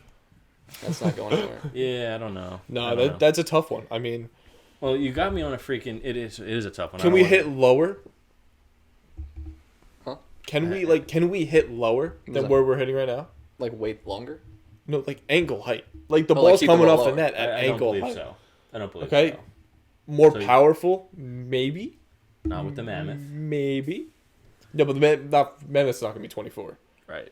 But like, I Yeah. could see because I know Thomas Hamilton also said like that he was in the gym a lot. Mm-hmm. Like he wasn't just grinding on like spike ball; he was grinding on like his fitness as well. Yeah. Interesting. And I think that also plays a part. Maybe we'll see more of just more athletically inclined people start to do better. Like you're gonna be rewarded for your level of fitness versus Right. just how well you picked up on this sport. Sure. You know, Right. As I think opposed that's definitely waning out as we have more athletes coming in Mhm. and really Yeah. taking the sport to the next level. So I guess the skill could be athleticism. Nice. Yeah. Yeah. It could very well be. I wanted to say one thing because Ryan and Thomas last year put in such a large body of work the whole entire season, and this is more like STS-y, potentially, restructuring of things, and it's just like a thought that I had. But I thought it was wildly unfair and cruel for them to put in the level of effort that they did last year to dominate everyone the way that they did. As in, like, this year. Yeah, As in this season. past season, Yeah. yeah. To show up on to the day of the championship and have them participate in a game for that where you were going to win or you were going to go home, and have them be anything but the one seed. So this is my thought process. I think that over the course of the season, you find these athletes that come and play at the highest level, and they're grinding, they're fighting. You're playing for points, you're playing for keeps. That right there That's our season-long pool play. I think for you to show up the day of the championship and have to then... You want to go straight into bracket. I do. We talked about and it, I want the bracket games to potentially consider a best of 5 or something where it allows for a little bit more room for error. And it's something that would have to be trial and errored. But think about this. Can you imagine Rogue has the season that they have? Mm-hmm. They go into that morning in their pool play. And can you pull up the phone? Yeah. They go into that morning of their pool play, and they go 1-5. They play the worst they've ever played. Yeah. And now our money line, morning line favorite, the team that has put in all this effort, is now, it has 16 teams. They're seed 14. The bracket starts, and here you go. Yeah. And all that is just complete shit. All that hard work. That's crazy. Yeah. I don't know what seed they were. They were the 1 seed. They were still the 1 seed. Yeah, they were the 1 seed. Well, I guess but that's why I put up the fight. I was like, I'm pretty sure they were the 1 seed. But like in this hypothetical, and we can stay with the hypothetical, it's like Judgment Day. That's a very real question. Sure. And They were down lower. They were 5. They were 5. That's a 2 seed from the season, arguably. 2 or 3 seed from the season, no? Based on how they played. It should just be based off points, I think. Like, over the season, you accrue these points. Let's say it's the top 3 results, top 4, and then bang, you have your seeding, and you just go. So obviously, Rogue's not the best answer. They ended up getting the 1 seed. But like, what if, right? And that's a very good question and a good topic to bring up. It's like we don't want to. It feels like we don't want a world in where, and this is a kind of a separate debate of like, we don't want a world where somebody shows up to a tournament, plays 1 match, and goes home, right? But that's kind of what happens in other major sports, like professional pickleball, for example. And it's like you show up, there's no pool play or seeding or anything. You're seated. You go. It's like the whole day is bracket, and the bracket is a bit bigger, and there are lower level players and teams in that bracket, but 64 teams, let's say, 64 team bracket. You combine the pro and the open pro, basically, is what you do in the 5-0 pickleball. And you lose, you're done. There is consolation play, but they used to play you used to be able to get bronze medals there. Mm-hmm. Now you don't anymore. Are we willing to be the sport that does that, right? There's that separate question of, right now, we have a system where you, like, the slotted bracket. That's a whole nother topic. Like, the bracket was slotted so that you can't play the same opponent in pool play coming into... bracket. Coming into bracket. Right. And it was like, okay, so the 1 seed is going to be the top team from the A, the 2 seed is going to be the top team from the B pool, etc. And you kind of work your way around. That's also not how any other sport would operate. Mm-hmm. Yeah. Like, how is it fair that your performance in pool play also is saying that pool play exists? Your performance in pool play doesn't dictate the bracket. Like, right. You are the top seed in your pool and you have a better point differential than Rogue, but you are the 2 seed now. Like, you're the 2 seed instead of the 1 seed just because the organizer didn't want you to play the same people twice. Like, of course, that doesn't matter. You want to get the best seed possible. There shouldn't be a world where losing a game is actually beneficial to you or losing some points is actually beneficial to you. But there's at any tournament, you want to play multiple people. You're traveling to want to play multiple people. But at the highest level, is that true? And at the championship, in the finals, in the ultimate culmination of a season. This is where the bracket is. It's like, do we really care about that? Yeah. Can I just play who they're supposed to play? Yeah, I made the recommendation when we talked about it. Everyone wants to see what they have going on. Mm-hmm. Everyone wants to watch. I'd have the pro division play an opening series. Let's say we keep the best of 3, because if you lose and you choke, you lose. Mm-hmm. Let's start their bracket at 12:30.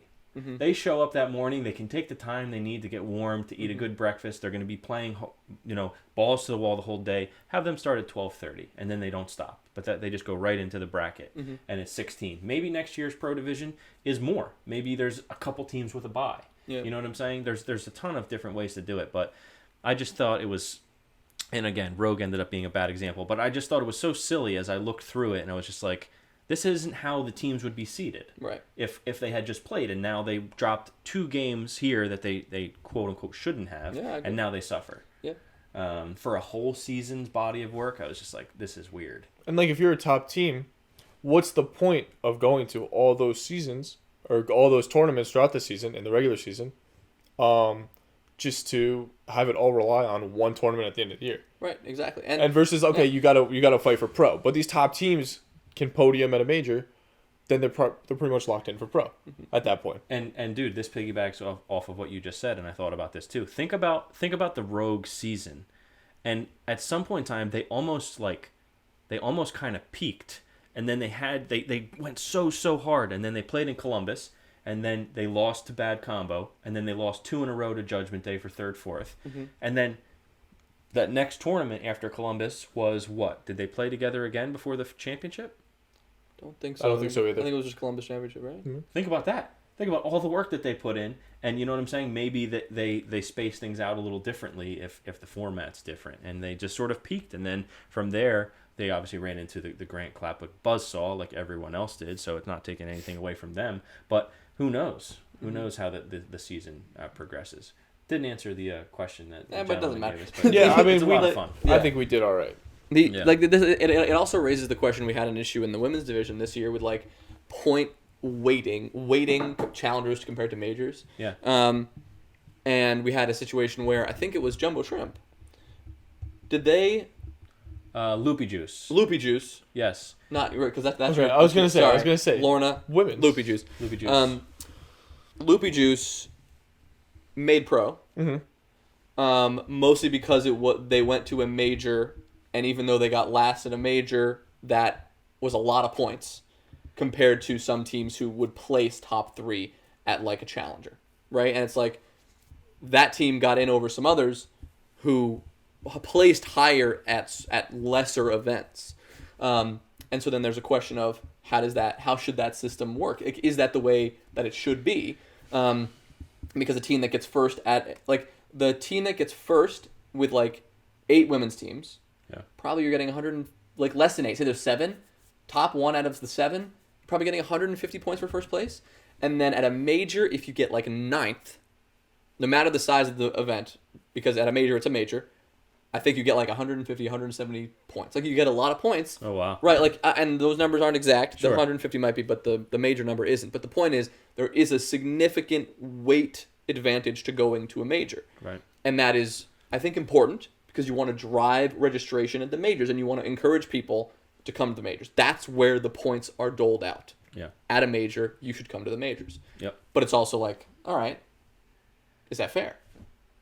Absolutely, it's a great question, and it's not a shot at Loopy Juice because all they did was show up and play their game and took advantage of showing up and playing. But there should be more variance in the weight of the points when you're and I'm not necessarily saying it is a thing we need to fix. I don't mind that like majors are weighted as they are, but especially in women's when you have fewer registrations, maybe there's some questions there. Maybe it could be something just as simple as do what the challengers do. If there's not enough women's teams, the points change per the amount of women's teams at majors. But then that also is a problem because now you're like, here are the amount of points on a line for a major. And that's what you have the expectation in coming in. And for some teams, that's a big motivator of why they might go to an event. And they don't have control of the other women's teams signing up. Right. They buy the flights, they buy the hotel, they're ready to go, and wait a minute, only 8 other teams signed up? That's not fair to them. So we need more women in the sport. There's the answer. There's the answer. Yeah. That's it. More women need to play around net. We'll That's save the all of our whole problems. point of this podcast. Cut it there. More women need to play. That's it. Yeah. It is. Question wise, we have one more. Or is that a wrap? You went through the best. I think that was good there. There's a couple more that like we can go through in like a separate pod. But yeah. You have anything else? I wanted to touch on one No, other all thing you, here. bro. How do you? I mean, obviously on the mic and commentating, and is your world. How do you feel about podcasting? Podcasting it's great. It's fun, and it adds a lot. It's good for some conversations and some voices to be heard in situations, and they might not be. Like this is something I don't do. Like you don't hear my opinion on an issue. Like I am, and you've heard some opinions tonight. My job, and I think it's important, is like at the end of the day, and even after this conversation, like I want to be accessible, open, and friendly to everybody. Yeah. And not that I'm trying to like kiss anybody's asses, but like my relationship with Tripp is important to me because of his role in the community and maintaining a respectful back and forth, like he said on when he was on, like that we have a very good working relationship in a sense, Yeah. right? And that's important, right? And my relationship with everybody in the community is important, but podcasting, it's, you know, you got to hear those, you got to hear what people have to say, you know? I agree. And there are some people that, like, yeah, they've got important things, like, you know, opinions that you don't hear often.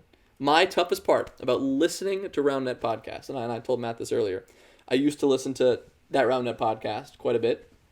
And even when I was listening to some of the Katie and Trip episodes that you guys did, the hardest part for me is not wanting to respond to something that you guys say on the podcast. I'm sitting here going, okay, well, that's factually incorrect. That's just a bad take. I want to say something, but I can't. I'm just listening to the podcast. And so I'm sitting there going, this sucks. I want to talk. Or want to correct something like that Roundnet podcast. Jonah's taking shots out here. TRP. They shouldn't have called the podcast TRP. That was a They clear definitely clear did it on copyright purpose, infringement. and right. Clear copyright infringement.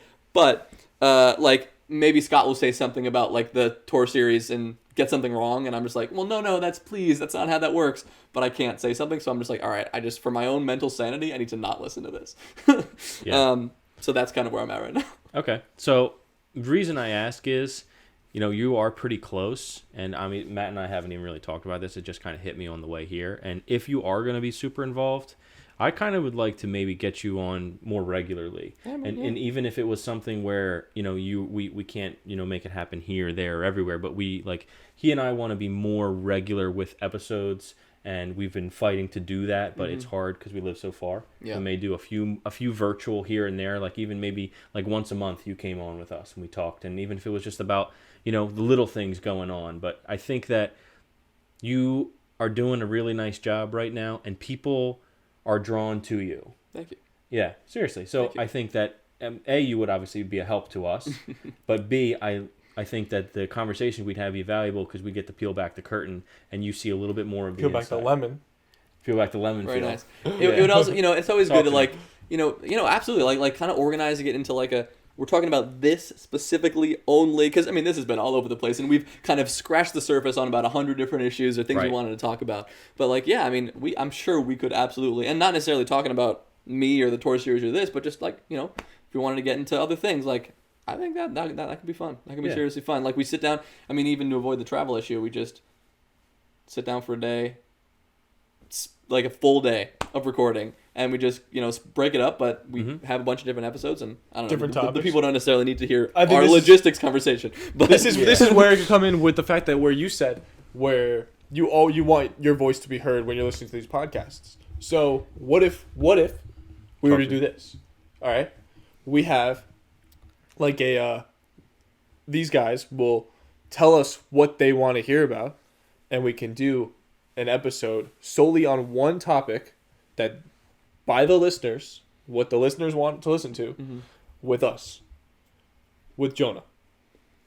That could be like his episodes, the ones where he comes in. It's like sure, maybe and maybe it's a 40-minute episode, maybe it's an hour. maybe it's like a mailbag episode kind of thing Be where we cool. can get that. I also was thinking about this on the way here. What about for getting the listeners more involved? Because that's my the biggest thing is I want more feedback. I put on Spotify, what's your feedback for every single one, and I get nothing. Nothing. I didn't even know that was a thing. Nothing. Right? Spotify? And then there was a poll I put up on the last time. I got 11 people to vote. Hey. Right? So like, that's something, but still like that's not the feedback that we want. So I want maybe we can set up call-ins.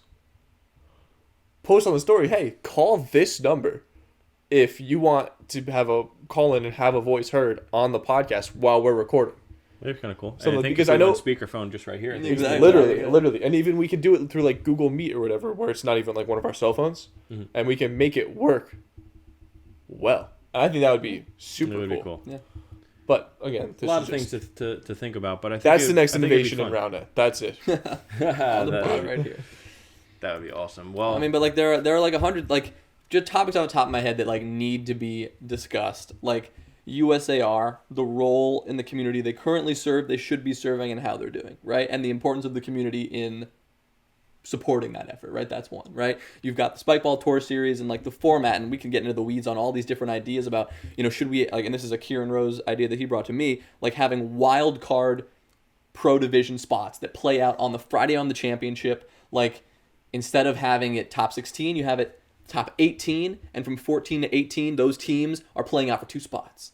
And everybody goes to the championship, but it's a really intense Friday night. It's an unbelievable right. idea. Yeah. Great idea, right? Idea. Just one example of like tons of ideas that we could go through. That's another. I mean, priorities and stream and different things we could innovate. Those are all things I'm always ready to rip and talk about. And then commentary, like picking it apart and figuring out how we can do better, how I can do better, and what the answer is there. I mean, I just think that a 3-person panel, ultimately, you and I are going to take it as far as we can, but a third person would be cool too, like, down the road sometime. I'm not good enough. No, you're fantastic, Still wanna bro. spend I'm time not with good them. enough. You're You need somebody fantastic. else to- The dynamic with 3 is nice, but, things that... Bro, no, it's not that. It's not that. I'm fine. I don't know if you guys want to wrap it up. That's fine. But I was also curious, like how you guys felt. Fully honest, like feedback, not necessarily for me, but just like as a general experience, how you felt your tournament experience was with the STS this year. Because this year, right, there were a lot of new things tried out. Well, there was me, and like how those events were run, but there was also like the challengers being run by LROs instead of by Spikeball. First year that's happened, based on the post I saw from the STS today. And Andrew in the Discord, it looks like it's happening again. So how you feel those events went, like generally what like are your thoughts on the year? Do you felt like we moved up, we went down? Where did we compare to the past? I would say it was pretty similar to last year. Where I'm coming from, I think it's a lot of it stayed pretty neutral. Mm-hmm. I don't think you guys did anything better than last year. I'm sure there was like subjects, but overall, I don't think you guys did necessarily better than last year. Yeah. I also don't think you guys did worse. You guys kind of just kept it as it was. To me, that's a win. I would say though, resources we do the same job. I would say though, the stream definitely took Took a hit. a hit from last year. That's the one thing I did notice How so? a little bit. Anything? Just availability to it, Oh, sure. and like just having a stream Mm-hmm. throughout the whole thing. Because like there was cool things too about the stream with like Columbus having like 4 nets on, so or like Utah Mm-hmm. having the 4 nets on. It's cool, but at the same time, like, is it better than just having one net with the commentator on it for like?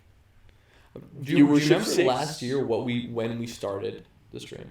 Like quarters? Semis? I'm trying to think. I think quarters. I think quarters. I'm pretty sure it was quarters.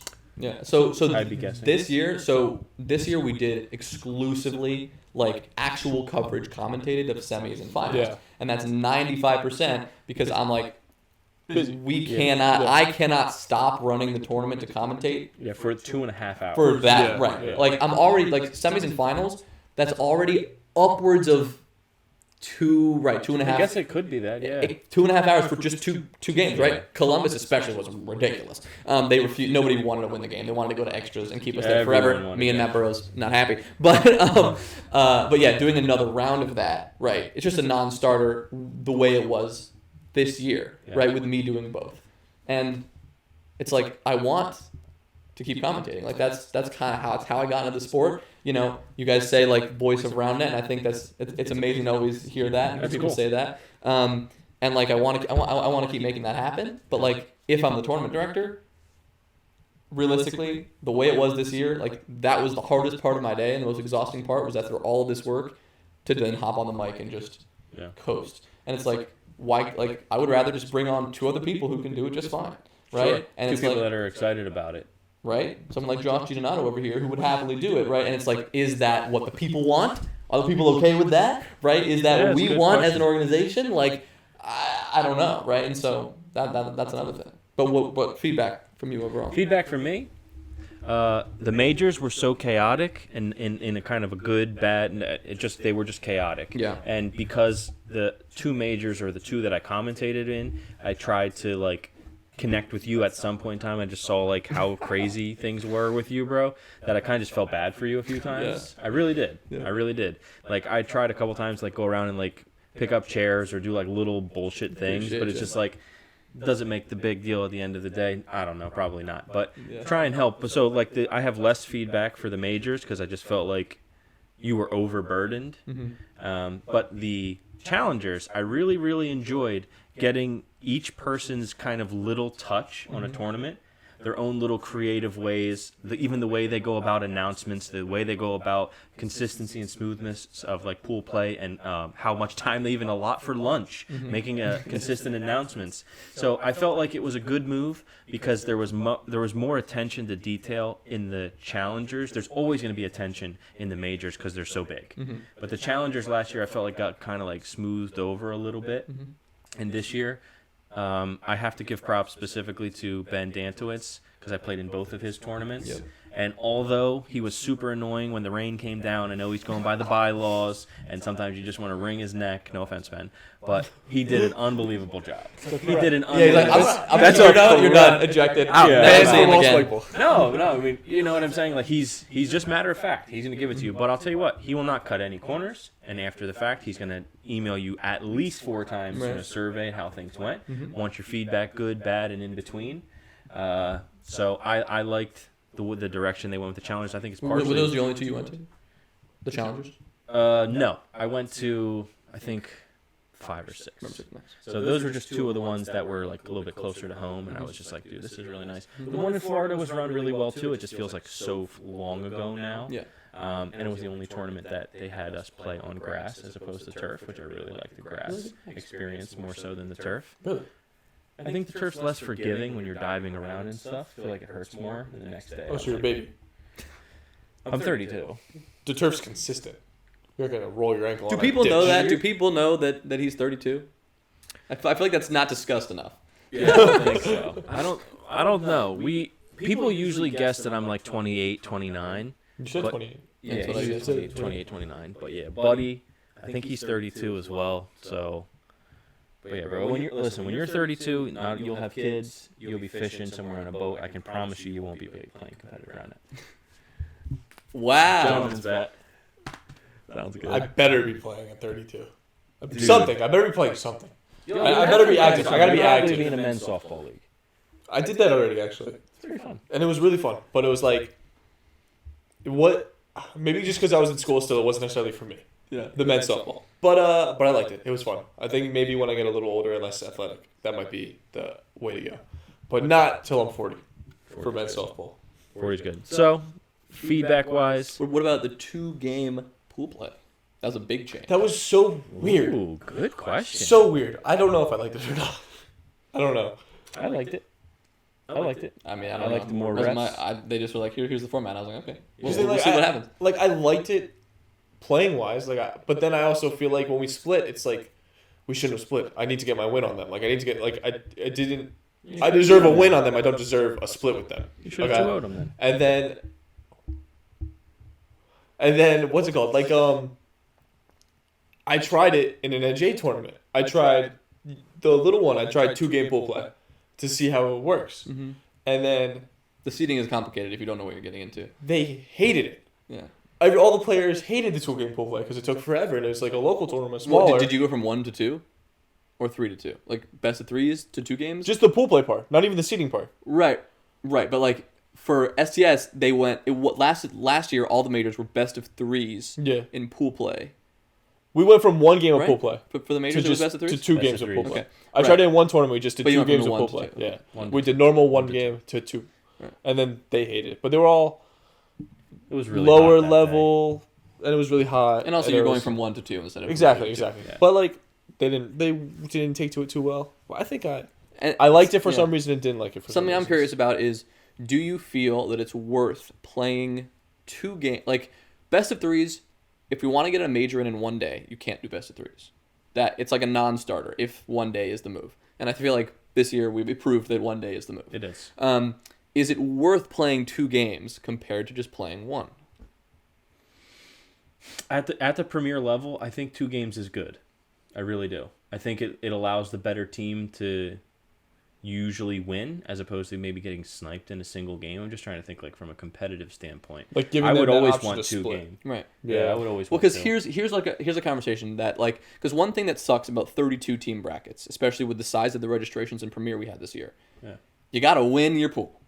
Or Yeah. well, let's see. In most cases, it was you win your pool, and then a couple of wild card teams that get second place get top bracket when there were power pools in play. So power pools, because that was also a big thing. Ooh, I see where you're going with this. So like, like 64 team brackets would just be a lot more forgiving and would make a lot more sense. And it means that if you have a crappy or a just slightly subpar pool play performance, and you get second place, because like that's all it takes. You get second place, like, or was it third? The point is, like, if you have a subpar performance in pool play, your day is done. Whereas a 64 team bracket allows you to do more, right? And to have more chances and to make like Cinderella runs. I feel like 64 team bracket isn't I feel like everyone would say they want that, but in the real world, it's like, okay, if we want that, the easiest way to implement it is make pool play one game. Yeah. Is that worth it? What do you think? No, I think yes. You think it is worth it? Yes. Talk about it. If I knew as a premier player next year going in there was a bracket of 64 teams, I would sacrifice the extra game because time-wise it wouldn't all add up. I would sacrifice the extra game. I kind of like how Extra important games. pool play was with a 32 team bracket, because like you said, like my pool play was a very if you important. did bad in pool play, you were screwed the rest of the tournament, and it was just like. Right, because it's 64 teams, you've got 16 in the power pools, and then you need 16, and there are going to be, how many pools? 22 pools or something. So like you have one team, it would be the winning team from each pool, and then you throw in that second team as a wild card. If we're like there was a couple wild card spots. Yeah. Yeah. And then like people who are on the bubble, right? Obviously they're pissed when they get second in their pool and they don't get to play in the A bracket. Like that's not a fun time. We missed A bracket by 1 point in Philly because we played the worst we ever played in pool play all year, and it was the worst thing in the world, and we were pissed. Yeah, I have to apologize. When me and Corey would say that we weren't playing Constellation, it had nothing to do with any knees of Corey's. Just because you're pissed. It's we did not want to play Constellation when there's nothing on the line. And then there's that question of like, then there's the whole Constellation and playing out for points, and should There's Constellation so much we can go into. Should Constellation even exist? Like no. No. All right. And that's next time. That should be a topic for next time. And I'm going to cut it there because we are running very long. And as long as we can, we have Jonah here. We might have him, we'll probably have him in the future now. Yeah. If you guys would like to see that segment of Jonah coming in and talking on one specific topic for the entire episode, we could do that. We could do like specials. Yeah. The Zwillinger special. There you go. We'll come up with a better name than that. I think it's Zwillinger. Zwillinger. Zwillinger. Are you saying Zwillinger. Zwillinger. Jay Zwills. Yeah. Zwillis. My man. This guy. Yeah. Okay. One thing before you give us the full wrap up. Do us a favor and subscribe to the YouTube. We're trying to like get the thing moving here a little bit. Subscribe to the YouTube or follow the Instagram account. Drop a comment. Say whatever you think our most brain dead take was today.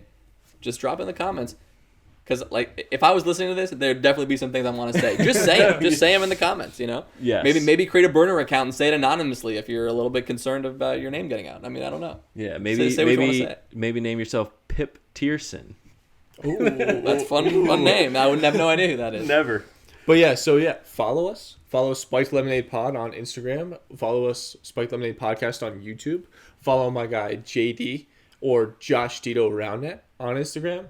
Give Jays Willis a follow on Instagram. Jays Willis, this guy. Is that not what it is? Jays Wills. Zwills. Zwills. Oh, there's no I in there? Well, there is, just not two. All right. it. So You thought Jays it Wills. was Willis? This is Willis. I did. Okay, all right. A lot of people look at that and they see Jay-Z Willis. That's what everybody reads. Follow my guy Jay-Z on Instagram. And then give myself a follow as well, Matt's around that. I'm going to drop it all in the description. But yeah, let us know what you think. Please. I can't stress this enough. Feedback. Give it to us. Why not? We gave Jonah feedback. He gave us feedback. We gave Trip feedback. Feedback is getting good. feedback today. Feedback is healthy. When are we making the next big Lemon Lads member post? Is that coming soon? Okay. It was supposed to be today, but it got taken down for copyright issues. I was posting it as a surprise today for everybody. And then What was it? The song? the song got copyrighted in every single country in the world.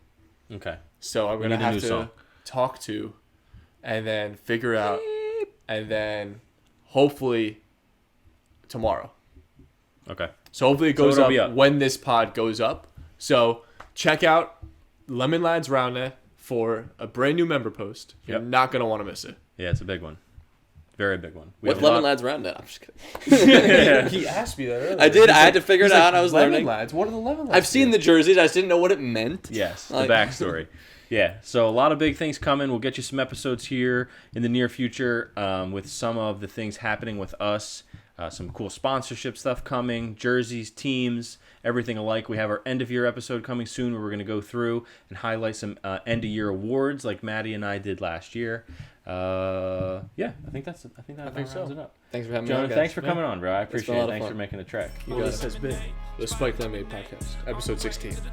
Tune in next time. Have a good one, guys. Take care. Later.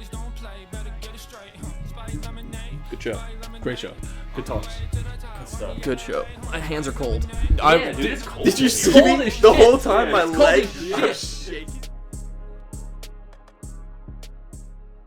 Mike White was the best commentator Rounded's ever seen. Are you out of your mind? Honestly, with the Discord, dude, I honestly just thought it was a bit of a bitch-ass move. Are you serious?